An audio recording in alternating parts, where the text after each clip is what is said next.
merci beaucoup donc suñu jàngatkat bi vraiment Abdou Fouta Diakhoumpa on te tire le chapeau ci donc explication yu claire yu limpide yi nga indi donc ci sujet bi donc semaine bi nag c'était une semaine vraiment foot.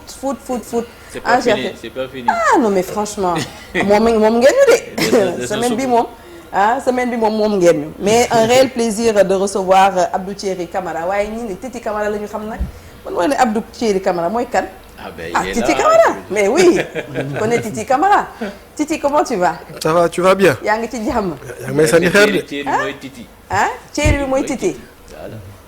say nga daal bien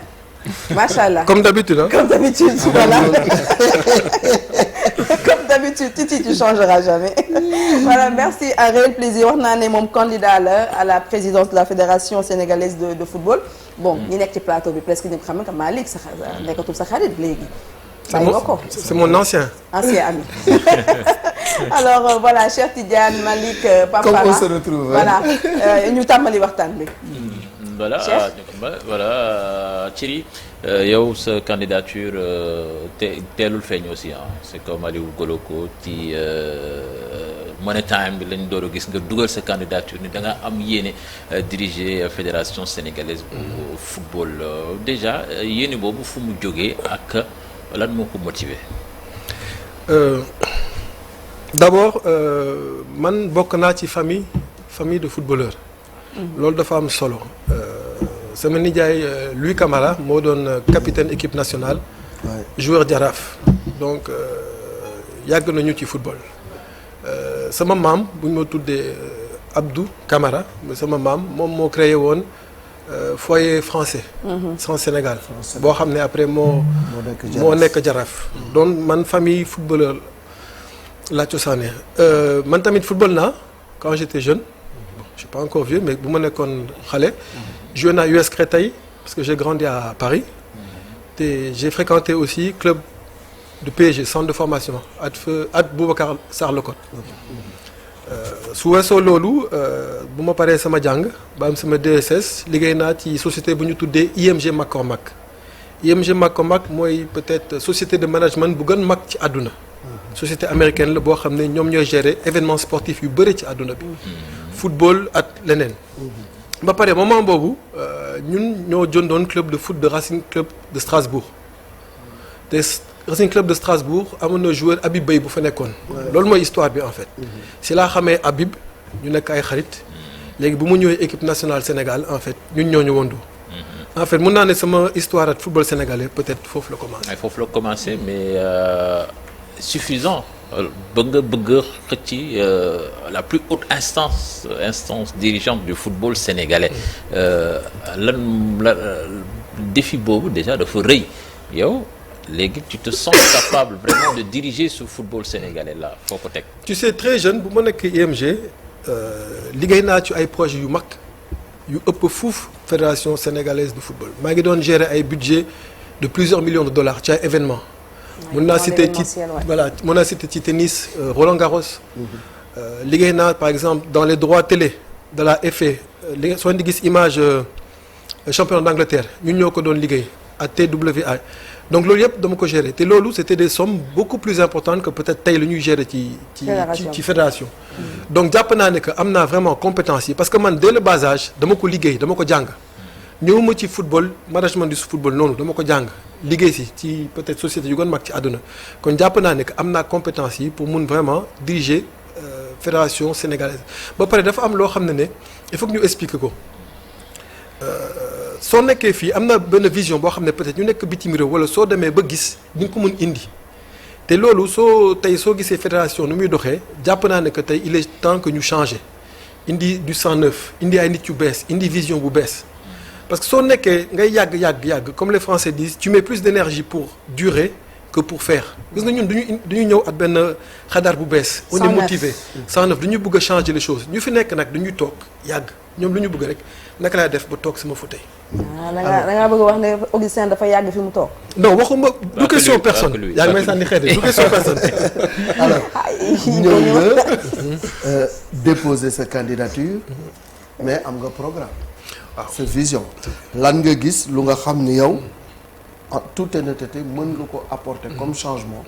ci footballu Sénégal lu muy doxee ak lan moo ci doxul lu nga xam ne tey war nañ ci ni duut baaraam changer ko ba mu mën a tegu ci raay yi nga bëgg.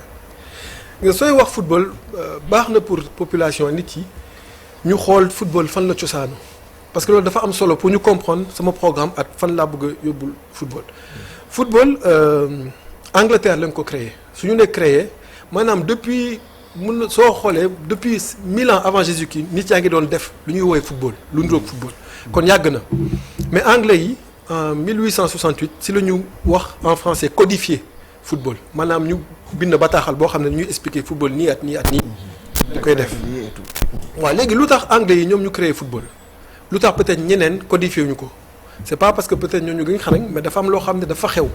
100 ans avant am na lu ñu tuddee ci français révolution industrielle maanaam ci wolof ñoo créé saxaar bu bees bi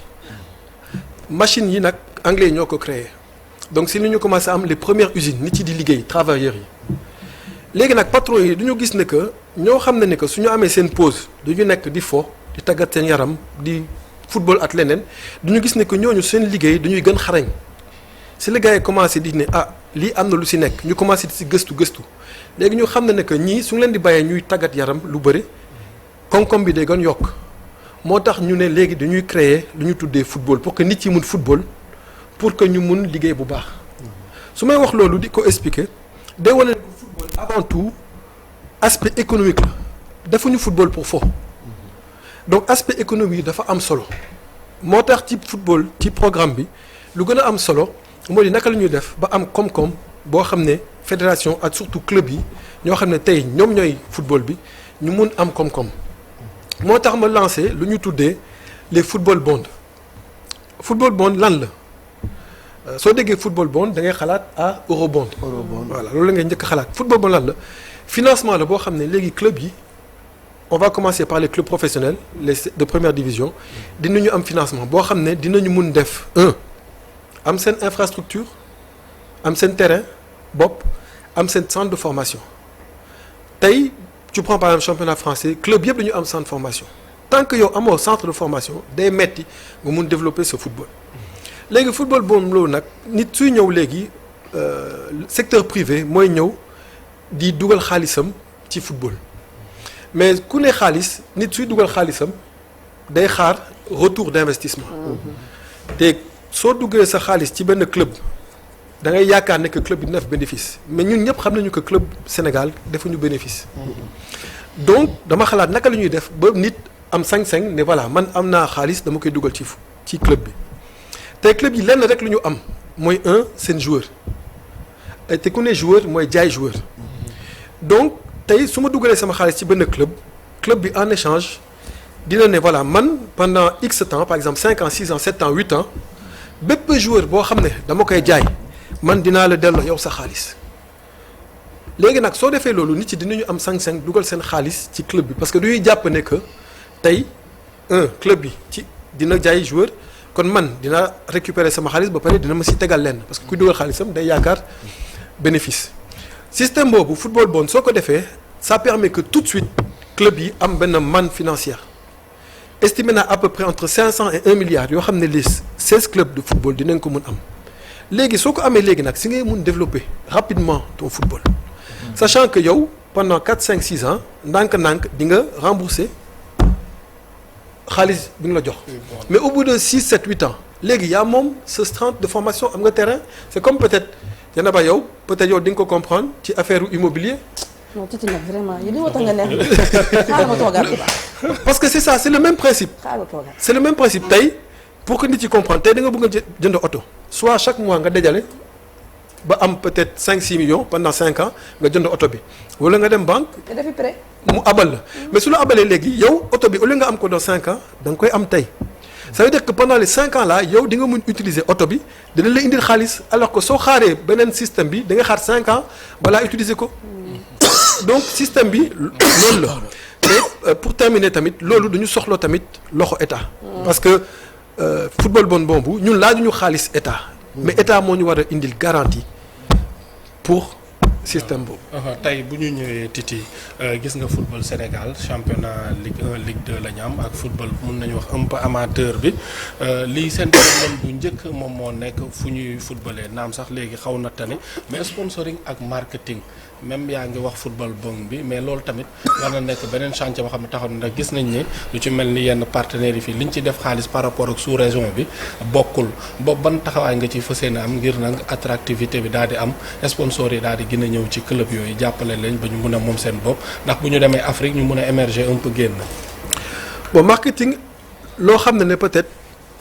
xarañ naa si parce que ci laa si liggéey bu mu nekk IMG liggéey naa at sponsor yu bëri des sponsors internationaux donc xam naa ñoom sponsor li ñuy bugg en 2002 nekkoon naa Pamodzi waaw at Massata Diack donc voilà on était des jeunes yoo xam ne que bureau bi on était une dizaine de personnes donc marketing football fédération sénégalaise xam naa ko ci laa d'ailleurs à l'époque réalisé le film La Tanière des Lions donc loolu yëpp suñ ko defee c'est parce que y avait une société spécialisée en marketing boo xam ne que marketing ñu ko xam ñoo ko war a def fédération tey man jàpp naa ne que su ma nekkoon président fédération il faut que ma externaliser affaire marketing bi parce que c'est pas une personne ou deux personnes ñu nekk fédération xam ne peut-être taluñu ko marketing c'est du travail au quotidien tu dois être en rapport ak sponsors yi di def ay événements ay dîners loolu tey fédération nu mu bindoo mënuñu ko def ci marketing bi tamit am na loo xam ne il faut que ñu régler ko mooy on va prendre par exemple les maillots yi tey toutes les fédérations dans le monde seen revenu numéro 1 ci marketing mooy jaay seen maillot national. xoolal bu Yamal beeg Mbappé bi. et cetera voilà da ngay gis benn joueur Ronaldo wala Mbappé su yegsee balaa mu yegsi sax 50% transfert bi. réglé na ko ci jaay voilà ci jaay maillot maintenant quel est le problème maillot Sénégal. problème bi c'est que tey soo génnee maillot am na ay Sénégal dañuy jóge fii jël maillot dem Chine copier ko indi ko inondé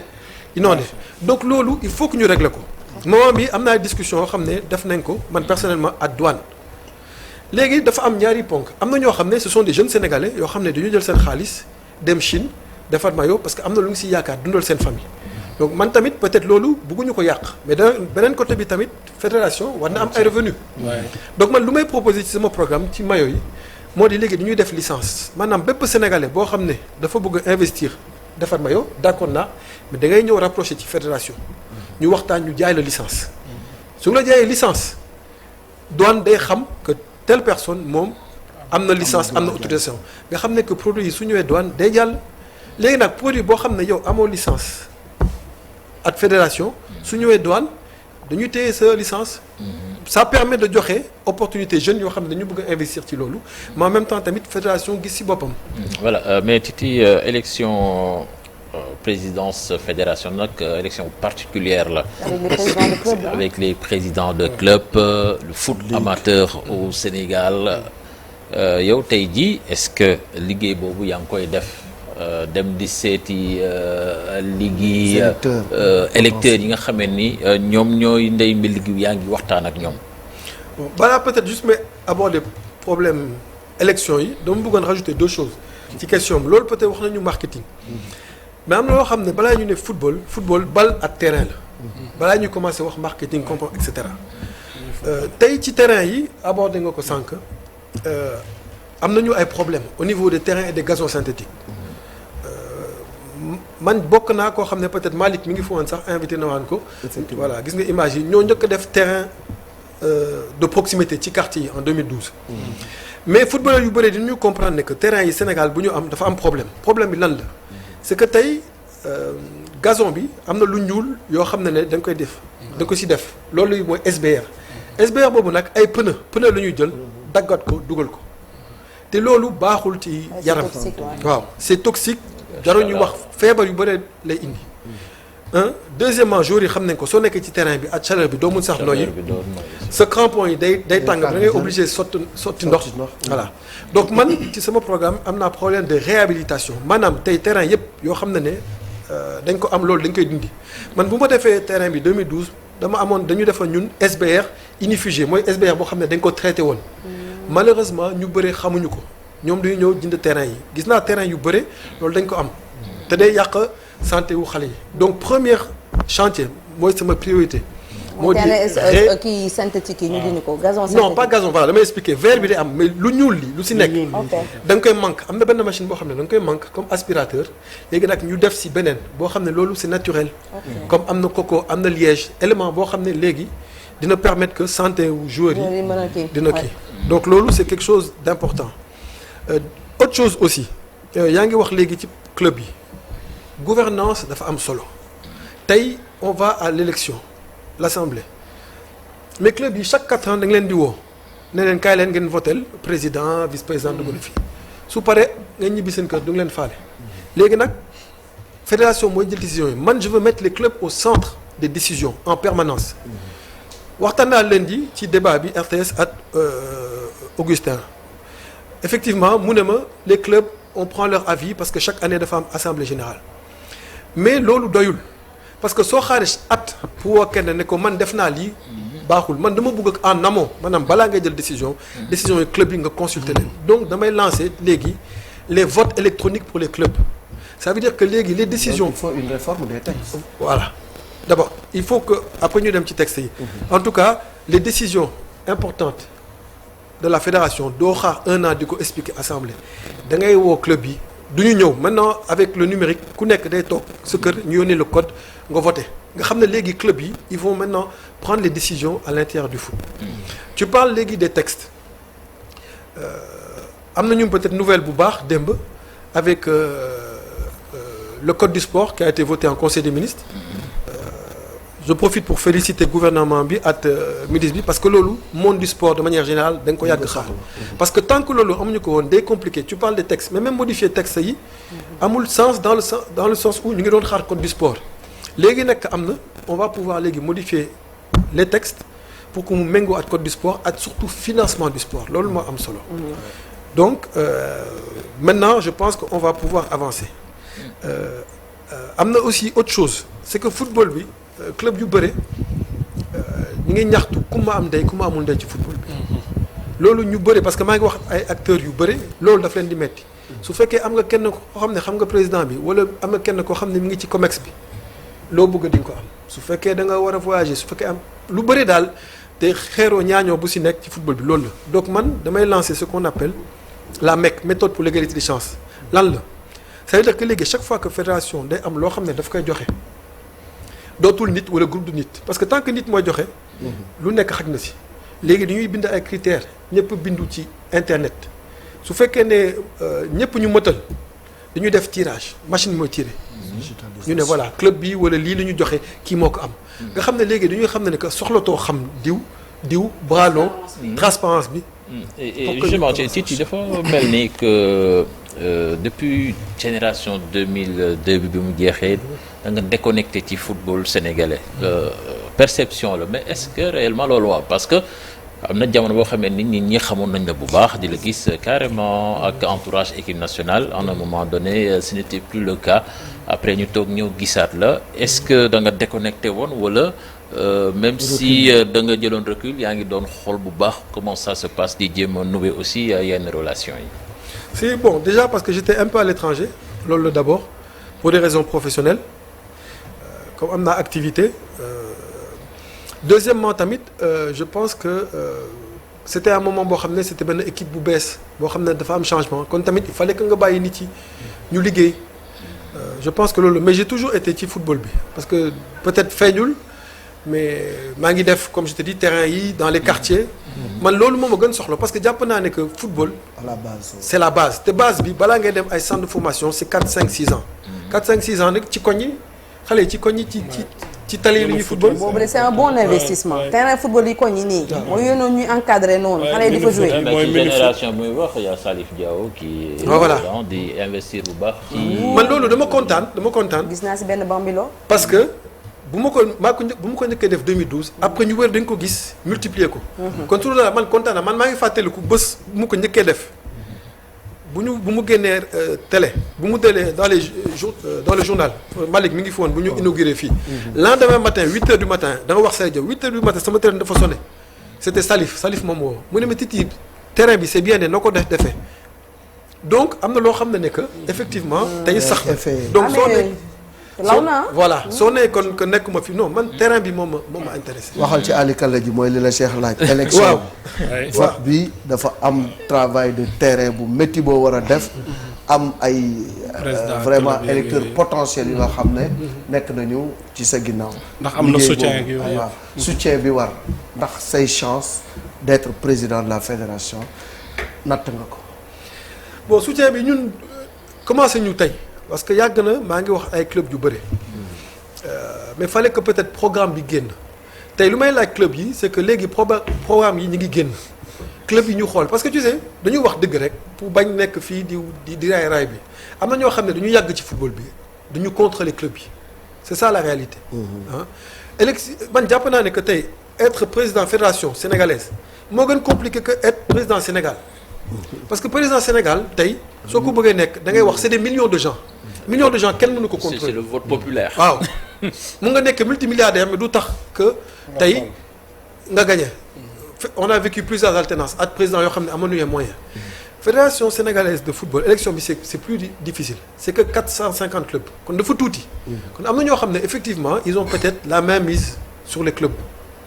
donc ñun lu ñu mun def rek moo di expliquer suñu programme. wax acteurs yi tamit voilà c'est bien peut-être tey kii ñëw seet si la parce que sama xarit la sama mbokk la mais yow dans le futur kan moo la mun indil tey les football bonds suñ ko mettre en place mais tey les clubs dañuy am benn 500 millions boo xam ne c'est légal moo gën peut-être kenn jàppale la 1 ou 2 millions parce que et cetera. il faut que intérêt à court terme. à court terme. waaw boobu baaxul. boobu baaxul. voilà donc bon ci football bi noonu la demee kii dafa yàgg kii sama xarit et cetera bon xaaral ma jàppale dugg na fi gën a. mais ça fait combien de temps ça fait 30 ans dara changé wul. donc si on continue comme ça les mêmes causes font les mêmes effets les mêmes causes. les dernières questions messieurs. mais équipe bi fi nekk nii équipe bi fi nekk nii. 28 moo jot. équipe bi fi nekk nii Titi muy Augustin Senghor lan lañ ko mën a reprocher parce que gis nañ jël na Coupe d'Afrique petite catégorie jël na yu bëri def na benn bilan bu xaw bu baax mun nañoo wax mbaa challenge bi nekkul lu rëy wala yàgg bi moo tax ngeen bëgg mu jóge fi 4 mandats jàpp ngeen ne dana war a changer waat li Malick di wax texte yeeg yooyu yëpp ñu mun a xoolaat nan la ñuy def ku fi nekk ñaari yoon mun a dem abal sa morom mu liggéey. non man lu ma jàpp c'est simple c'est que soo nekkee tey ci mbir ngay jiite nit dafa am diir boo xam ne warul ëpp tey ñu xool par exemple président de la République c'est 2 mandats de 5 ans comprends nga donc loo xam ne que tey loo xam ne président mën na ko def qui engage tous les Sénégalais kon jàpp naa ne que ci football war na ko def parce que lu ma la wax rek c'est simple gis nga soo xasee ba nekk ci mbir ñaar moo am c'est énergie soit da nga koy def pour defar soo xam ne ci a 2 mandats doo calcul yu bëri da ngay defar parce que xam nga da ngay dem mais su fekkee ne da nga lay may ay 2 3 4 mandats yow sa énergie mooy naka lay def ba toog fii man c'est des questions de principe c'est pas question par rapport à Augustin Augustin ñëw na ci benn contexte boo xam ne que effectivement crise la woon loolu ñëpp xam nañ ko am na boo xam ne liggéey boo xam ne da nga koy wax dëgg liggéey bu baax la def parce que c'était pas évident mais tey comme on dit en français il faut que l'ancien s'efface pour que le nouveau arrive ça c'est le cycle naturel de la vie donc je pense que tey il faut que mu am changement man loolu mooy sama position. est-ce que ay consensus mën na dégager wu d'ici élection bi ba nga xam ne par exemple mën ngeen retrouver wu autour d'un candidat consensuel wala boog en cas de deuxième tour est-ce que ay tractations commencé na am ba nga am ñu nga xamante ni tey mën nañu nekk say alliés ci li nga xam ne moo di conquête fauteuil bi. tractation day am ñëpp a ngi waxtaan mais man ce qui m'intéresse c'est tractation wala accord. pas par rapport ak nit mais par rapport ak programme man koo xam ne am na loo xam ne man lii ça me tient à cœur lii moo tax ma dugg si c'est pour mon programme tey quel que soit ce qui se passe xam naa ne que am na ay idées yoo xam ne tey teg naa ko sur la table yoo xam ne ñu ngi ci bopp Sénégalais yi loolu moo am solo suñu waree daje dañu daje ci programme s'il faut faire benn programme commun candidat yëpp d'accord ni que voilà ñun ñëpp quel que soit le vainqueur ñun d'accord nañu ci lii ak lii ak lii man suñ ko kiiwee loolu pare naa woo ñëpp ñu signé ko loolu ça n'empêche pas que élection day am mais ñu xam ne que quel que soit kuy gagner man wóor na ma que sama préoccupation mu nekk préoccupation dinañ ko jël compte loolu moom ma intéressé c'est bon mais tey jii génération 2002 est-ce que jàpp nga ne que ils sont bien présents dans le fonctionnement du football sénégalais oui Kalidou Fadiga on l'a vu au côté Kalidou Koulibaly on l'a vu au côté d'Abdoulaye Fall par exemple. non 2002 ñu bëri tey soo gisee Aliou Cissé ñëw na fii El Hadj sama xarit mi ngi ci fédération bi. adorable bi. dimanche ñu ngi woon ak Pape Thiaw. donc mais malheureusement dafa mel nag équipe nationale kese la yem. alors que Lamine Diatta mais ñoom ñëpp équipe nationale. à un certain moment il y avait Ferdi. waaw mais léegi nag moo tax ma bëgg a jël fédération bi. moo ñu xam am na kuy Omar Daf aussi et cetera donc. El Hadj moom il est adorable. El Hadj soo ma mayee Dieynaba Oui. une dernière chose boo xam ne c'est le important dernier mot. au-delà voilà moo di am na loo xam ne nit ci peut-être waxuñu ko mais mooy nu ñu koy woowee naar bi tey mi ngi yàq avenir u sénégalais yu bëri. sa baat ci kaw. waaw loolu bëgg naa ko ñun parce que ñun am nañu responsabilité parce que tey luy football même par rapport à l'état ñun ñoo war a être mooy technicien wax lii baax na kon naar bi am na proposition boo xam ne dama ko def mooy société yoo xam ne ñu ngi ci il faut que ñoom léegi ñu xool ak état mu am benn taxe boo xam ne dañ koy fay pour que ñoo xam ne que dañ si feebar ñu mën leen fecc c'est ce qu'on appelle le principe du pollueur-payeur maanaam ku yàq mooy defar parce que tey am na parents yu may seetaan yu bëri tey seen doom dañuy ñëw parfois ñëw sàcc xaalis def lu bon pour am xaalis parce que loolu feebara day nekk sa deret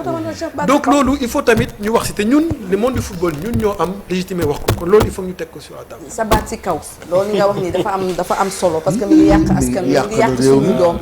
donc naar bi moom parce que gis naa si sax dans la presse am na ay sujets yu bëri yu ñuy traité au tribunal loolu la da ngay gis ñu détourné xaalis dem yóbbu ko ci naar ba moo tax ma ne la sa baat ci kaw ma ni détourné na xaalis dem Paris foot wala dem ca naar ba donc waaw loolu nekk na lu nga xamante ni lu am solo la léegi